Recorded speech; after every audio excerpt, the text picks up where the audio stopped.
SMNR Radio News Blast. Maayong buntag, Sugbo, Kabisayan ug Mindanao, adlaw ta karon nga Miyerkules, petsa 5 na ta sa bulan sa Agosto 2026.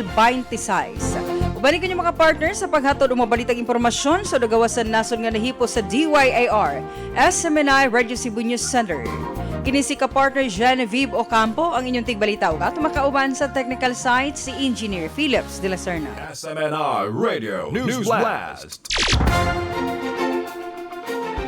Alang sa pinakaunang detalye sa ato mabalitang lokal, nagsugod na ang Cebu Provincial Hospital Danao sa paghatag og admission kit, bagong hospital linens o patient gown sa tanang pasyenteng ma-admit sa ospital sugod ni atong Agosto 1.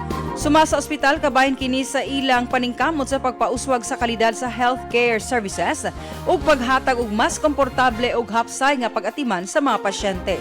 Pinaagi sa maong programa, matag pasyente nakadawat na nakadawat og mga kinahanglanong gamit aron mapalambo ang ilang kahupayan, kalimpyo ug dignidad samtang nagpaayo sulod sa ospital. Gihimog atan usab sa ospital nga magpadayon kini sa pagpalambo sa mga programa ug serbisyo aron masiguro ang luwas, husto ug patient-centered nga pag-atiman alang sa tanang Cebuano.